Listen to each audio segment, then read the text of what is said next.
오늘 말씀은 쉬운 듯 하면서도 어려운 내용이 담겨 있고, 그리고 뭐 좋네, 쉬운 말이네, 알듯 하면서도 이 정확하게 이해하기 어려운 내용이 담겨 있는 본문 중 하나입니다. 일단 생각을 깊게 하지 않고 그냥 술술 읽으면 읽혀요. 자, 눈은 뭐다? 몸의 등불이다.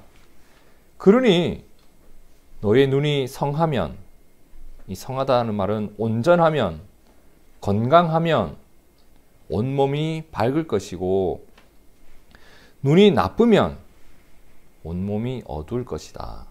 자, 어떠세요? 뭔가 삘이 오죠? 필이 있습니다. 느낌적으로는 이게 뭔가 와닿는 게 있단 말이에요. 자, 그런데 조금만 자세히 보면 이 말씀을 가지고 내가 살아가기 위해서 어떻게 이걸 내 삶에 가져올 것인가, 이런 고민을 가지고 이게 무슨 말입니까 하고 자세히 들여다보면 이게 무슨 말이지? 도무지 이해가 되지 않는 부분이 있고, 그래서 해석이 되지 않는 부분이 있단 말이에요. 22절 앞부분을 참 우리에게 많은 느낌을 주는 그 22절 앞부분을 다시 한번 보세요. 자, 눈은 뭐다? 몸의 등불이다. 참 멋진 말이에요. 눈은 몸의 등불이다. 근데 이게 이해가 안 된단 말이에요. 이게 무슨 말이냐? 잘 들어보세요.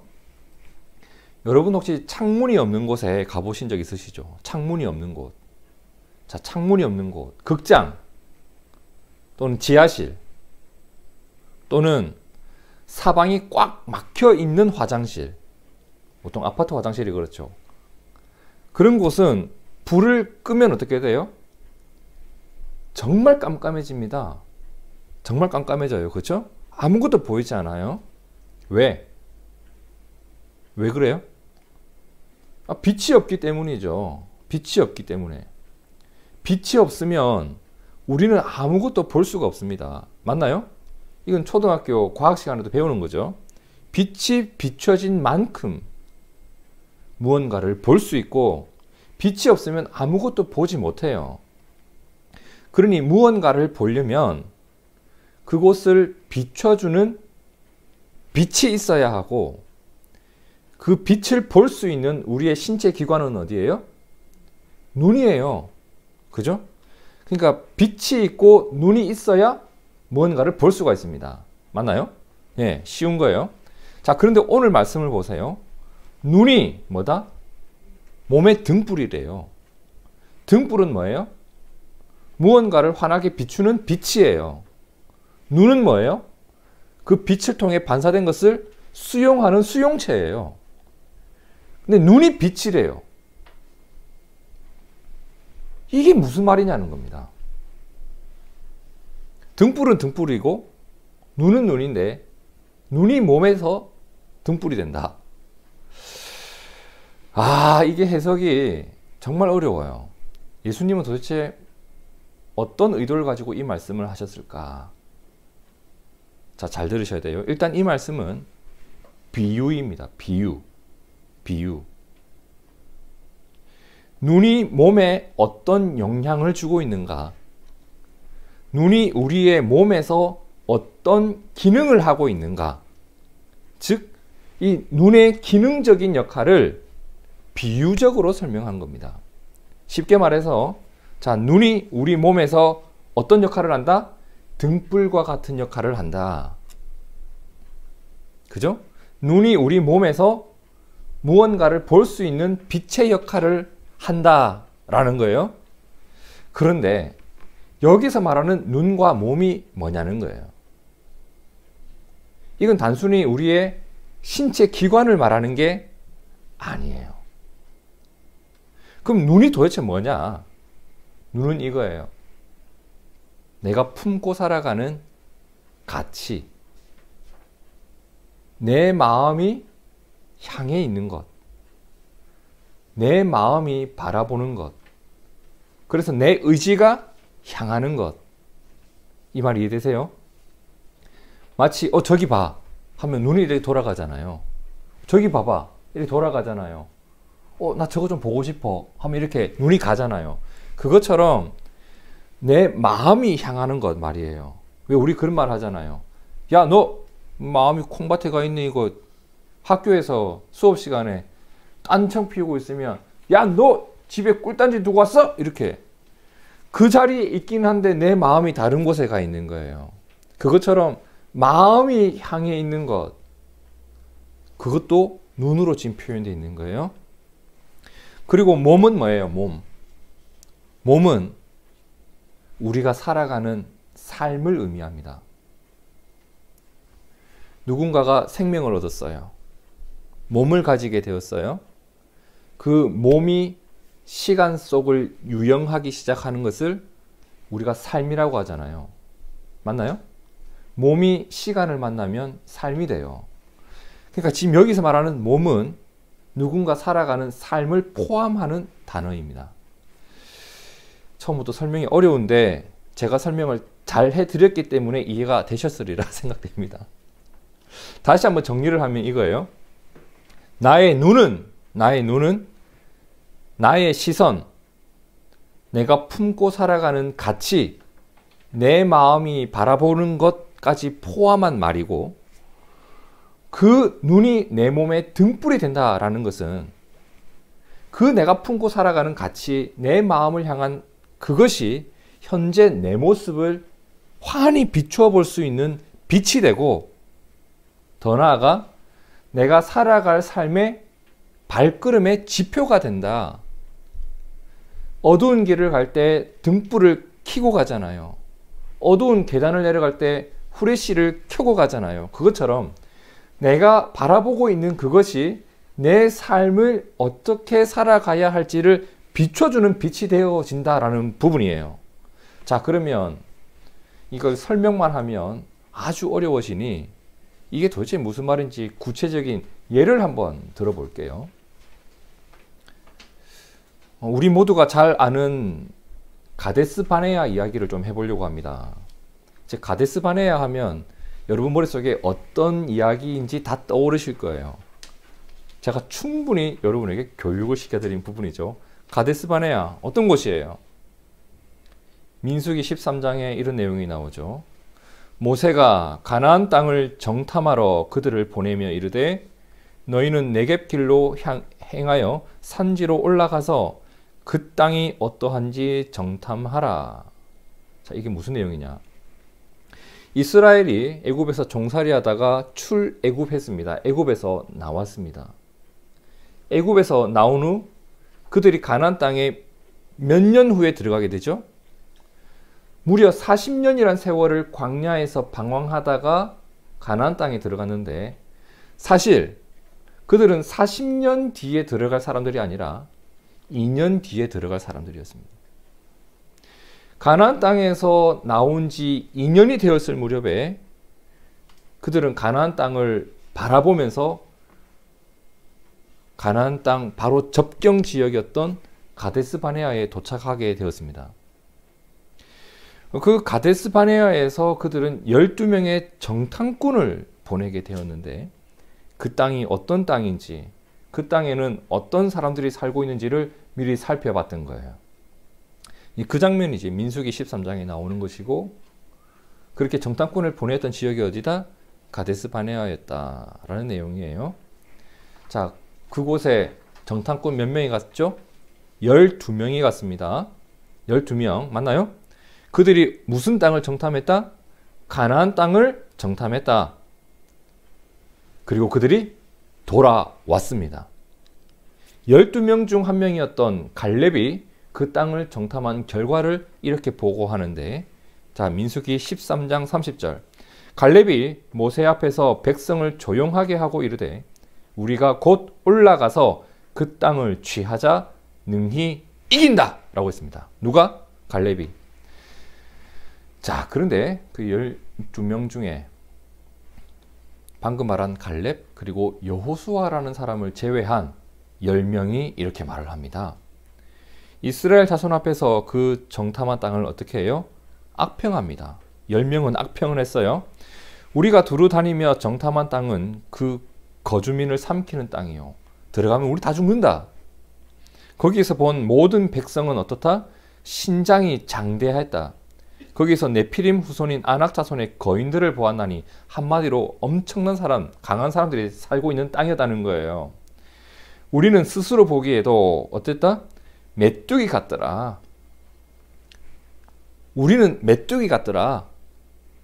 그 사람들이 우리를 봐도 메뚜기처럼 봤을 거다 라고 10명은 말했어요. 자, 그러면 누가 지금 말 안 했죠? 여호수아와 갈렙은 또 한 번 이렇게 말합니다. 민수기 14장 7절. 이스라엘 자손의 온 회중에게 말하여 이르되 우리가 두루 다니며 정탐한 땅은 어떤 땅이다? 거주민을 삼키는 땅이다? 아니에요. 아름다운 땅이야 라고 합니다. 그 땅은 어떤 땅이다? 젖과 꿀이 흐르는 땅. 아름다운 땅이다 라고 합니다. 그러면서 다만 여호와를 거역하지는 말라. 또 그 땅 백성을 두려워하지 마라. 뭐 우리가 메뚜기 같다고 웃기지 마라. 뭐라고 해요? 걔네들이 우리의 밥이다. 걔네들이 우리 먹이다. 걔네들이 우리들 조리퐁이다. 콤포스트다. 지금 이 얘기를 하고 있는 거예요. 그들의 보호자는 그들에게서 떠났고 여호와는 우리와 함께 하시느니라. 그들을 두려워하지 말라. 이게 여호수아와 갈렙의 이야기였습니다. 이 다른 곳 다녀왔나요, 이 사람들? 가나안 땅 갔어야 되는데 한 명은 다른 데 갔다가 온 걸까요? 분명히 같은 기간 동안 같은 장소에서 같은 것을 보고 왔습니다. 근데 누구는 사람을 삼키는 나쁜 땅이다. 누구는 심히 아름다운 땅이다. 거기는 도저히 우리가 이길 수 없는 사람이 산다. 걔네들이 우리 밥이라니까, 먹이라고 하니까 이길 수 있다.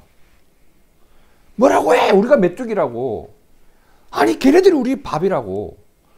완전 다른 곳에 다녀온 사람들 같아요. 그러면 여기서 왜 이 사람들의 말이 이렇게 달랐나? 그들은 분명 같은 곳을 갔죠. 근데 다른 것을 느꼈습니다. 그렇죠? 왜? 그들의 눈으로 본, 이 육체의 눈으로 본 것은 분명 똑같았는데 그들이 가진 또 다른 하나의 눈, 즉 그들의 생각과 그것을 보았을 때 판단하는 그 기준, 품고 살아가는 가치, 이게 달랐던 겁니다. 근데 이게 다르니까 어떻게 돼요? 그 장면을 봤는데 해석이 다르고 내 말이 달라집니다. 이해되셨나요? 내 삶이 달라졌다는 거예요. 내가 어떻게 행동해야 되겠다라고 하는 생각이 달라지니 앞으로의 행동이 다르겠죠. 여호수아와 갈렙은 지금 바로 들어가고 싶겠고 이 10명은 지금 바로 도망가고 싶었을 겁니다. 그들에게 지금 하고 싶은 대로 해라. 보고한 대로 너희 하고 싶은 대로 해라 라고 했으면 10명은 도망갔을 거고 이 2명은 올라갔을 겁니다. 이 삶이 달라지겠죠. 제가 아까 이런 이야기를 드렸어요. 눈은 뭐다? 몸의 등불이다. 내가 바라보고 있는 것이 내 현재의 모습을 비춰줍니다. 내가 믿음에 거하고 있는지, 무엇에 거하고 있는지, 내가 어떤 삶을 살아갈지 결정지어주는 빛의 역할을 하고 있다니까요. 그러니까 눈과 몸은 단순히 우리의 신체를 말할 뿐만 아니라 눈은 뭐다? 내가 품고 살아가는 가치, 몸은 내가 앞으로 살아갈 삶의 모습까지도 함께 포함한다는 말씀을 드렸어요. 여호수아와 갈렙이 다른 10명과 느낀 것이 달랐습니다. 그리고 그들이 내린 결론이 달랐고 말이 달랐고 해야 할 과업이 달랐습니다. 그 이유가 뭐였다? 그들의 눈이 달랐기 때문이다. 그럼 다른 사람들과 어떻게 달랐나요? 그들 속에는 하나님에 대한 신뢰의 눈을 뜨고 있었고 하나님의 약속에 대한 기대의 눈을 뜨고 있었던 겁니다. 여러분, 이게 얼마나 큰 변화를, 얼마나 큰 차이를 만들어냈는지 우리가 보고 있지 않습니까? 눈이 다르니까 보이는 것이 다르고, 보이는 것이 다르니까 판단과 선택도 달라지고, 판단과 선택이 달라지니 말이 달라지고, 말이 달라지니 살아가야 할 삶의 모습도 달라지는 겁니다. 그 시작에 무엇이 있었다? 내 눈이 어떤 눈인가? 내 눈이 어떤 눈인가? 이와 비슷한 일은 사실 우리 일상 속에서 매우 자주 겪는 일들입니다. 사람들과 뷔페를 갔어요. 뷔페를 갔는데 어떤 사람은 이래요. 아씨, 먹을 게 없네. 이래요. 천지백갈인데 나는 먹을 게 없다. 어떤 사람은 아씨, 왜 이렇게 먹을 게 많냐. 이거 큰일 났다. 이거 싸가면 안 되나? 안 된다. 걸리면 혼난다. 막 이렇게 먹을 게 많은데 어떻게 할지 모르겠다. 옷을 사러 아울렛에 갔습니다. 우리 백화점 안 가죠. 아울렛 갑니다. 서민이니까. 어떤 사람은 이래 말해요. 와, 너무 좋다. 저것도 사고 싶고 이것도 사고 싶고. 근데 어떤 사람은 이래요. 입을 게 없네. 이래요. 왜 입을 게 없어? 그 천지 전부 옷인데. 뭐가 달라요? 취향이 다르고 내가 품고 살아가는 가치가 다른 거예요. 그죠? 그러니까 평가가 다르죠. 평가가 다르니 어떻게 돼요? 행동이 달라져요. 누군가는 이것저것 계속 주워 담으면서 이것도 먹어보자, 이것도 좀 먹어보자 계속 먹고, 한 명은 끌쩍끌쩍 하다가 젓가락으로 포크로 막 그릇이나 끌다가 삑삑 끓이다가 집에 안 가? 이러고 있고, 밥 먹다가 핸드폰 게임이나 하고 있고, 누군가는 옷을 잔뜩 사려고 하고, 누군가는 다리 아프니까 빨리 가자고 하고, 이 행동이 달라지잖아요. 눈은 몸의 등불입니다. 자, 오늘 본문을 다시 한번 볼까요? 눈은 뭐다? 몸의 등불이니. 그러므로 내 눈이 성하면, 온전하면, 건강하면 온몸이 밝을 것이다. 이 말씀의 의미가 뭐예요? 내 눈이 성해야, 내 눈이 건강해야, 내 눈이 하나님을 바라봐야 빛된 삶을 살아갈 수 있다는 부분입니다. 내 눈이 성해야 온몸이 밝은 자로 살아갈 수 있는 겁니다, 여러분. 주님이 우리를 빛이요 소금이라고 하셨는데, 우리가 빛된 삶을 살아가지 못하는 가장 큰 이유가 뭐냐면 내 눈이 성하지 않기 때문입니다. 그죠? 눈, 즉 내가 품고 살아가는 그 가치는 내 몸의 등불, 현재 내 모습을 비춰주고 내 삶의 방향을 비춰주는 역할을 한다. 그 뒤에 나오는 말씀은 자연스럽게 해석이 되죠. 내 눈이 성하면 온몸이 밝을 것이다. 방금 설명드린 것처럼 이 말씀의 의미는 내 안에 순전한 믿음이 자리 잡혀 있고, 내가 하나님의 말씀이라고 하는, 하나님의 약속이라고 하는 그 가치를 품고 살아가고 있으면 같은 세상을 살아가도 보이는 것이 다르고, 같은 일을 겪어도 품는 생각이 다르고, 열명과 요수와 갈렙이 달랐던 것처럼 내가 살아야 할 삶이 무엇인지, 내가 무엇을 선택하며 살아야 할지 밝히 보이기 시작합니다. 여러분, 이게 있어야 합니다. 이게 있어야 해요. 우리가 세상과 다른 부분이 뭐가 있겠어요? 하나님이 주신 새로운 눈이 있다는 겁니다. 누군가는 이것을 성령의 충만함이라고 표현하기도 하고, 성령께서 주신 거룩한 믿음이라고 하기도 하고, 그것을 우리의 눈으로 생각한다면 이 눈이 건강해야 내 말이 달라지고 판단이 달라지고 살아갈 수 있는 삶의 모습이 달라질 수 있지 않겠습니까? 23절에 보세요. 눈이 나쁘면 어때요? 온몸이 어두울 것이다. 내 시선이 하나님을 향해 있지 않으면, 내 눈이 잘못된 곳을 바라보고 있으면, 세상 사람들과 똑같이 땅에 내 시선이 가 있으면, 내 마음에 믿음의 가치가 없으면 그의 생각과 말과 삶은 어떻게 될까? 어두운 세상과 다를 바가 없다는 겁니다. 그게 구별되지 않아요. 내 말과 세상과 똑같은데 빛이라는 게 드러날까요? 내가 어딜 가도 예수 믿는 사람이라는 것이 표가 나지 않을 때, 여러분 그거 쉽게 생각하시면 안 돼요.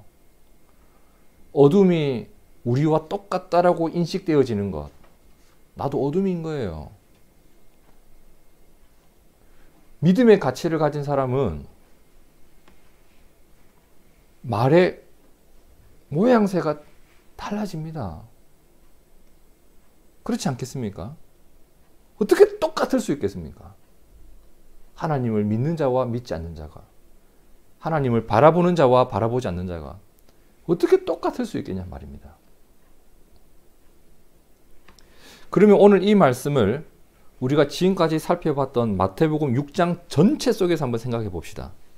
마태복음 6장 전체에서 지금까지 마태복음에서 우리가 마음에 새겼던 게 어떤 내용이에요? 신앙생활 외식하듯 하지 마라. 그거였잖아요. 그죠? 바리새인들의 신앙생활에서 예수님께 혼났던 부분이 어떤 부분이에요? 어떤 부분이에요? 하나님이 아니라 사람에게 영광을 취하려고, 사람에게 존경과 칭찬을 받기 위해서 꾸역꾸역 해나가는 그 신앙생활, 시선이 어디 있어요? 사람에게 있는 겁니다. 그것이 그들의 몸과 삶을 어떻게 해요? 어둡게 든 겁니다. 눈은 몸의 등불인데, 눈이 땅을 향해 있으니, 사람을 향해 있으니 그들의 모습은 어두웠던 겁니다. 근데 예수님께서 이런 말씀하셨죠? 하늘의 보물을 쌓아가는, 하늘의 보물을 쌓아가는 그 순전한 신앙생활, 그것이 어떻게 한다? 내 몸을 밝게 한다. 지난주 마태복음 6장 21절에서 이런 말씀이 있었죠. 내 보물이 있는 그곳에 뭐가 있다? 마음이 있더라는 겁니다. 내가 무엇을 보물로 생각하는지, 그리고 보물과 같은 이 신앙생활을 무엇을 바라보면서 하고 있는지, 이게 중요한 이유 중에 하나가 그곳에 네 마음이 따라가기 때문이다 라고 했습니다. 땅을 바라보면서 살아가면 땅에 내 마음이 따라갑니다. 하늘을 바라보면 마음이 하늘로 따라갑니다. 나의 보물 있는 곳에 내 마음이 따라가고, 그 마음을 무엇이 따라간다? 내 눈이 따라가고, 그 따라간 눈이 내 삶에, 내 몸에 등불이 된다. 이 말씀이에요. 그래서 내가 무엇을 보물로 여기고 그것을 어디에 쌓아두며 살아가고 있는가, 이것이 현재 내 삶의 빛의 밝기를 결정하는 일이에요. 그래서 내 눈이 하늘을 향하면 향할수록, 내 보물을 하늘에 쌓으면 쌓을수록 내 삶은 빛날 수밖에 없는 거예요. 이것도 구체적인 예를 한번 들어볼까요? 오래전 여리고라는 지역에 성은 사기요, 이름은 게오, 삭게오 씨가, 이것도 진지하게 받아들이지 마세요. 삭게오라는 사람이 여리고에 살고 있었다고 합니다. 자, 삭게오는 어떤 사람이었느냐? 사람들에게 세금을 징수하는 사람이었습니다. 세금을.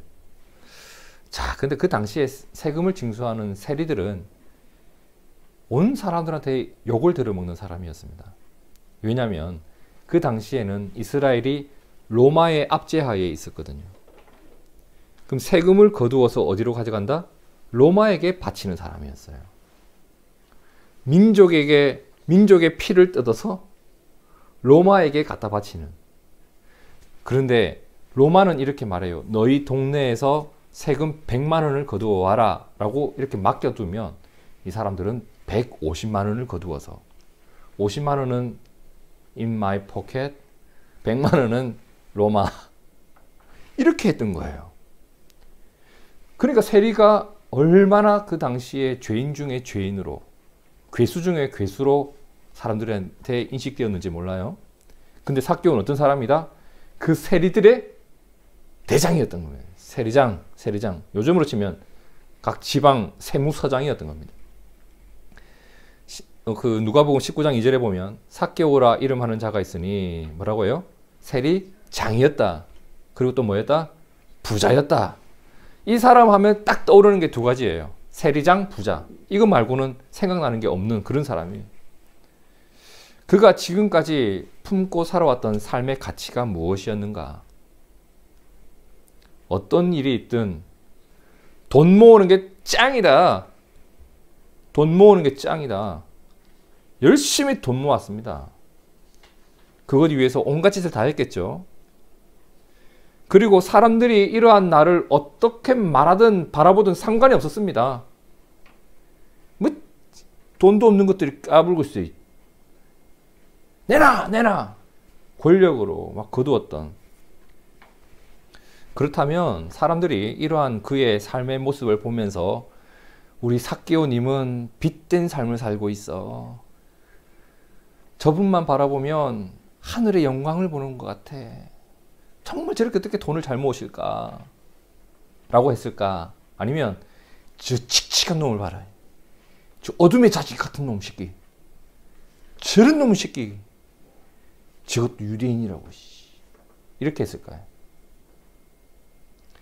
이것은 예수님이 삭개오의 집에 하루를 머무르는 사건이 있었는데 그때 예수님이 삭개오의 집에 들어가는 것을 보고 사람들이 뭐라고 수군수군거려요.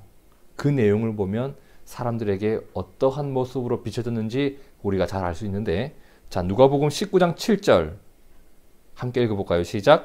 무슨 사람이 보고 수군거려 이르되 저가 죄인의 집에 유하러 들어갔도다. 예수님이 삭개오 집에 들어가는데 삭개오 집에 갔다 이렇게 말 안 하죠. 세리장님 집에 들어갔다 이렇게 안 하죠. 아이고 그 부잣집에 들어갔네 이렇게 안 해요. 죄인이라고 합니다. 사람들은 그를 죄인으로 평가했습니다. 빛이 아니라 뭐다? 어둠이래.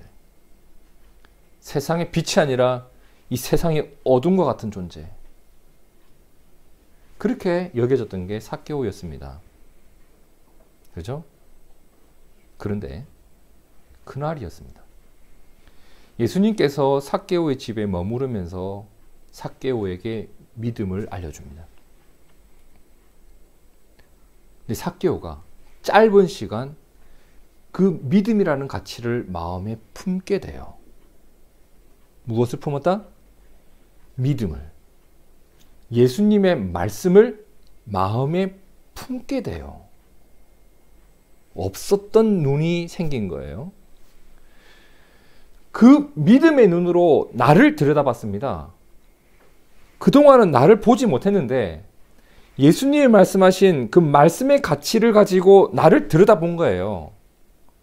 마치 어둠 속에 있을 때 내가 어떤 존재인지 아무것도 보이지 않으니까 보이지 않았는데 빛이 스포트라이트가 딱 비추듯이 말씀으로 나를 딱 보니까 내가 그동안 얼마나 나쁜 일을 해왔는지가 보이기 시작하는 거예요. 내 걸어온 삶이 이게 문제가 있었다라는 것이 인식이 된 거예요. 그리고 보였던 거예요. 뭐가? 내가 내일 당장 무엇을 해야 되겠다. 내가 어떤 삶을 살아가야 되겠다. 하나님이 나에게 무엇을 원하시는지 분명히 깨닫게 된 거예요. 그 결과 그의 눈이 하늘을 향하게 되었을 때 그가 어떤 고백을 했는지 누가복음 19장 8절 함께 읽어봅니다. 시작. 삭개오가 서서 주께 여짜오되 주여 보시옵소서 내 소유의 절반을 이렇게 힘들게 모아온 사람들 속이고 흙뜯고 막 다 무뜯고 해가지고 이렇게 가져온 이 소유의 절반은 어떻게 한다? 가난한 자들에게 이제 제가 줄게요. 한 번도 생각해 본 적 없고 한 번도 살아본 적 없는 삶을 결단을 해요. 그리고 그 뒤에 뭐라고 해요? 만일 누구의 것을 빼앗은 일이 있으면 4배를 갚겠습니다.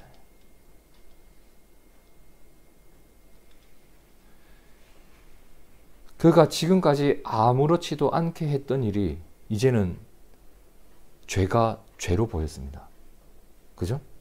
죄가 죄로 보이기 시작했습니다. 내 몸이 보인 거예요. 그가 지금까지 불쌍히 여기지 않았던 그 사람들, 가난한 사람들이 불쌍하게 보이기 시작했습니다. 사람이 사람으로 보이기 시작한 거예요, 여러분. 그가 믿음의 눈을 떠보니 그 믿음의 눈이 내가 걸어온 삶을 비춰주는 등불이 되었고 내가 걸어가야 할 삶을 비춰주는 등불이 되었습니다. 그를 향해 예수님이 뭐라고 하셨죠? 예수께서 이르시되 오늘 구원이 그 믿음의 눈을 뜬 삭개오를 바라보며 구원이 이 집에 이르렀으니 이 사람도 아브라함의 자손이미로다. 성도 여러분, 눈은 무엇이다? 몸의 등불이라고 하셨습니다. 우리의 믿음이라는 가치가 내 삶을 빛나게 해주는 근거가 됩니다. 여호수아와 갈렙은 믿음의 눈으로 하나님의 약속을 의지하는 삶을 살고 있었는데 그렇게 그들의 눈이 온전하였더니 그들의 몸이 밝았습니다. 다른 10명과 너무 구별되었죠. 우리가 할 수 있다. 가나안 땅을 들어가자. 그들은 우리의 밥이다. 믿음의 눈으로 빛나는 삶을 살아갔습니다. 삭개오는 어땠나요? 예수님을 만나고 나서 주님의 시선으로 사람들을 바라보기 시작했죠. 그리고 예수님이 말씀하는 가치로, 말씀해 주신 말씀의 가치로 내 어두운 과거를 회개하고 그 회개에 합당한 열매를 맺어갑니다. 어둠에서 빛으로 옮기운 자의 모습이 삭개오에게 나타났단 말입니다. 그렇다면 이와 같이 오늘 우리에게 있는 이 믿음은 교회 다닌다는 사람들은 모두가 있다고 생각하는 그 믿음은 아무렇지도 않은 그냥 공짜로 받은 아무 힘도 없는 그런 게 아니에요, 여러분. 너무 소중한 거예요. 그 눈이 내 삶을 빛나게 하고 나의 모습을 비춰주는 등불이 되기 때문이에요. 어두운 일을 어두운 줄 알게 하는 눈을 뜨게 되었습니다. 제가 교회 다니고 나서 가장 크게 느낀 게 뭐냐면 이것도 죄고 저것도 죄라고 하니 그럼 내가 전부 죄냐? 내가 전부 죄만 짓고 살았냐? 근데 말씀을 보면서 알았습니다. 왜 하나님이 그걸 죄라고 하셨는지, 왜 하나님이 그 일을 떠나라고 하셨는지 점점 알아가게 됩니다. 떠날 수 있음이 복인 줄 믿습니다. 어두운 일을 어두운 줄 알게 하는 눈을 뜨게 하는 것, 그리고 우리의 빛 대신 주님을 따라갈 수 있는 삶을 살아가는 그 힘, 그것이 오늘 우리의 눈에 있는 겁니다. 여러분, 우리의 눈이 성해야, 즉 우리의 눈이 온전하고 건강해야 온몸이 밝을 것이라고 주님 말씀하셨습니다. 그래서 우리가 이것을 꼭 기억했으면 좋겠습니다. 믿음은요, 믿음은 우리의 보물입니다. 믿음은 나의 눈을 하늘을 향하게 하는 힘이에요. 믿음 없이 어떻게 하늘을 바라보겠습니까? 그리고 내 눈이 하늘을 향할 때 내 모습을 하늘의 가치로 점검해 볼 수가 있고 내 삶을 하늘의 가치로 살아갈 수 있는 시작이 열리는 겁니다. 이 땅을 하늘나라 하늘나라 이렇게 입술로만 고백할 것이 아니라 이 땅을 하늘나라처럼 살아갈 수 있는 시작이 어디에서? 내 눈이 하늘을 향할 때 그 일이 비로소 시작되는 겁니다. 그래서일까 저는 시편 119편의 고백이 마음에 깊이 새겨지던데 한 시인이 이런 고백을 했습니다. 119편 18절 말씀 함께 읽어볼까요? 시작. 내 눈을 열어서 주의 율법에서 놀라운 것을 보게 하소서. 하나님 내 눈을 열어주십시오. 그리고 내 눈이 하늘의 가치로 가득하게 도와주십시오. 주님의 말씀 안에서 내가 그걸 보게 하옵소서. 그리고 내 몸이 내 삶이 밝게 빛나게 하여 주옵소서. 성도 여러분, 우리의 눈을 하늘을 향하게 하시는 하나님의 은혜가 우리 모두에게 있기를 진심으로 축복합니다. 그 은혜가 우리의 삶을 빛나게 합니다. 그리고 하늘의 가치로 내 인생을 살아가도록 이끌어 주실 것을 저는 믿습니다. 2022년 그리고 우리의 평생의 삶이 온전한 눈으로 몸의 등불을 가진 채 내 모습을 밝히 보면서 그리고 밝은 빛든 삶을 살아가면서